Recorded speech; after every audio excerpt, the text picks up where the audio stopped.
విద్యతోనే పేదరికాన్ని అధిగమించవచ్చని విద్యార్థులు లక్ష్యం వైపు వెళ్లాలని మంత్రి సవిత సూచించారు. ప్రభుత్వ పాఠశాలలు, కళాశాలల్లో చదువుతూ 10వ తరగతి, ఇంటర్ ఫలితాల్లో అత్యధిక మార్కులు సాధించిన రాయలసీమలోని కురుబ విద్యార్థులకు ఎస్ఆర్ఆర్ చారిటబుల్ ట్రస్ట్ ద్వారా ప్రతిభా పురస్కారాలు అందజేశారు.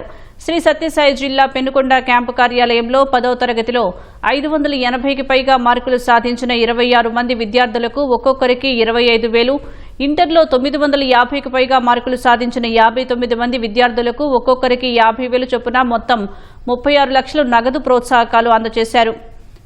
కురుబలు విద్యతో పాటు అన్ని రంగాల్లో రాణించాలని తన తండ్రి పేరు మీద పేద విద్యార్థులకు ప్రోత్సాహం అందిస్తున్నట్లు మంత్రి సవిత తెలిపారు.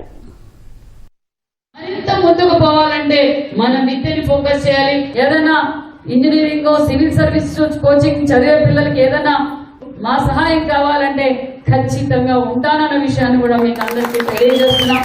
మేము ల్యాప్టాప్ల విషయం చెప్పాం.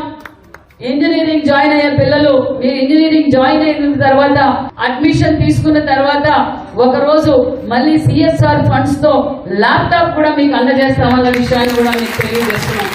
కాబట్టి మీరందరూ ముఖ్యంగా విద్యార్థులు మరింత అన్ని రంగాల్లోనూ ముందుండాలి. మీ లక్ష్యం వైపే మీరు వెళ్ళండి. ఎవరు ఏం డిబేట్ చేసినా మనం డిబేట్ కావాల్సిన పని లేదు.